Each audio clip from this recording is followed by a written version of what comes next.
Yo, what's going on guys? Arekkz here. Welcome back to another video for Monster Hunter Rise, and today I want to talk about armor skills. There are plenty of armor skills to mess around with in Monster Hunter, and I don't want to talk about the obvious ones like attack boost and weakness exploit because we all know what they do, and let's be honest, they're not that exciting.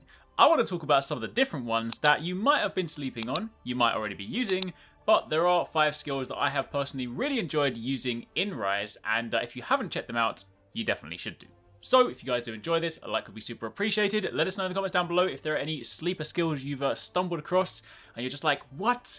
How have I not been using this? Let us know, I want to hear about it. But in at number 1, we of course have Quick Sheath. Okay, this one's kind of an obvious one, but I do still want to talk about it because if you are not using it, it is incredibly useful. In previous games, it was, it was still a useful thing. It, as the name suggests, speeds up the rate at which you are able to sheath your weapon. So for certain weapons, that is quite handy, especially for, say, longsword, greatsword, stuff like that. But in Rise, I feel like whoever was in charge of skills just had like a little sort of dial, they just cranked it up and they were like, yo, let's just turn up the fun, and that's basically what they've done. Quick Sheath goes up to level 3, and obviously, description-wise, offers slightly, moderately, and then greatly increased sheathing speed. However, unlike in Monster Hunter World, it is now a level 2 decoration, making it a bit harder to fit into your build, but there is of course good reason for this. If you're able to get all the way to level 3 in a build, the speed increase is substantially quicker than it was before. It is, borderline ridiculous. If you look at some of the sort of side-by-side comparisons, this is of course the longsword using the EI Sheath.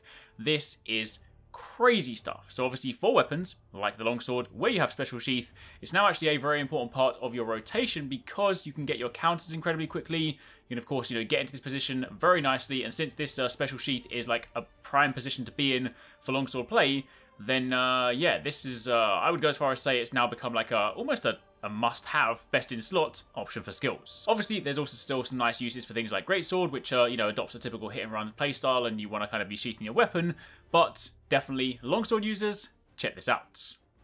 Moving on from there to number 2, we have Load Shells, previously known as Capacity Boost in previous games, and in Monster Hunter Rise, it has a couple of interesting uses with Charge Blade and with Gun Lance. Speaking firstly about the Gun Lance, because this is pretty standard behavior. If you've used Capacity Boost before, then, it basically increases the number of shells on your different types of Gun Lances. It's actually a level 2 skill now. It's no longer just a simple 1 slot. It is a level 2 skill. But for the Gun Lance, this gives you +1 loading capacity. So of course, depending on the Gun Lance you choose, you can have more shells, which is incredibly useful.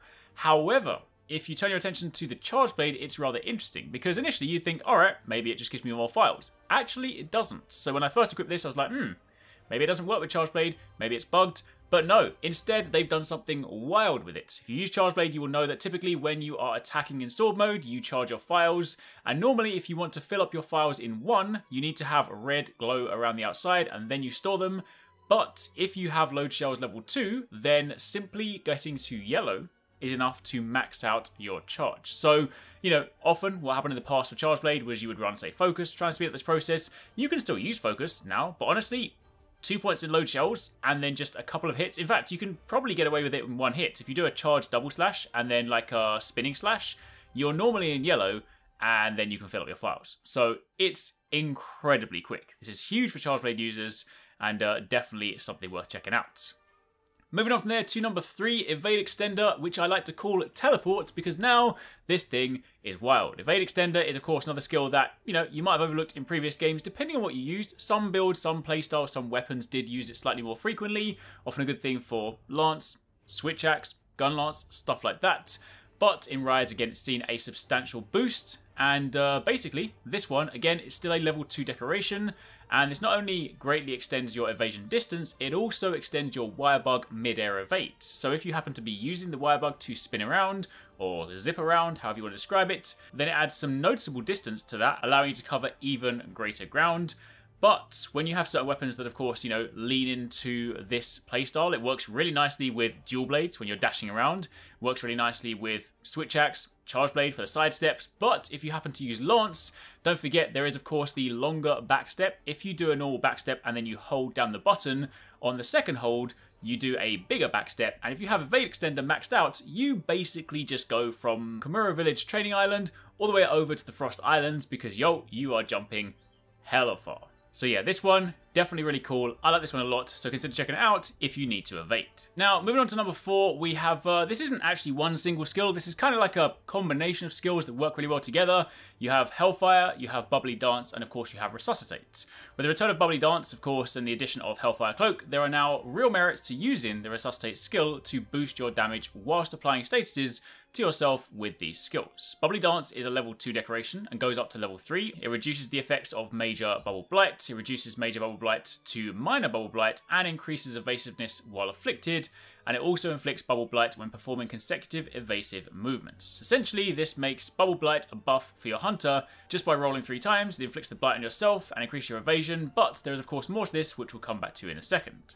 Hellfire Cloak, of course, being the second one. This is not a decoration, but it can be gained from Magnum Arlo's armor and also charms.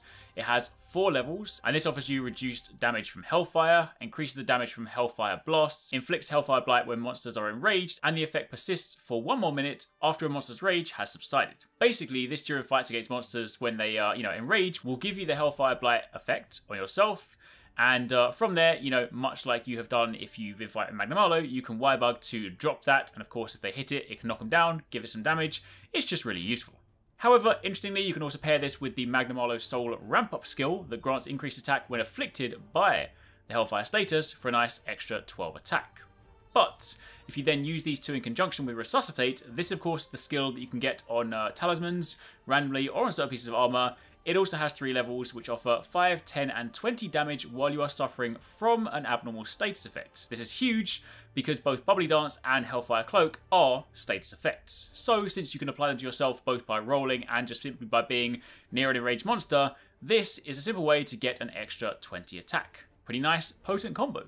And then finally, to round it out, of course, I want to talk about Rapid Morph, a brand new skill. This one, it's incredibly cool. This synergizes with the Charge Blade and the Switch Axe. It's a level 2 decoration and has 3 levels, and as the tooltip says, it gives you 10% speed, 20% speed, and 10% morph attack damage, and 30% speed and 20% morph attack damage. This essentially boosts both your morph attack speeds and their damage. So, really great for certain combos, especially when you factor in, say, the Switch Axe. One of the morph combos is incredibly powerful.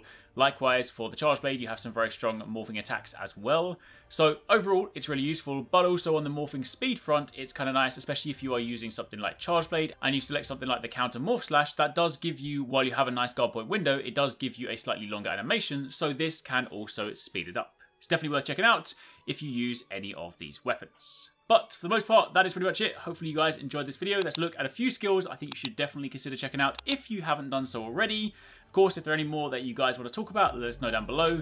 But otherwise, thanks for watching. Catch you in the next one.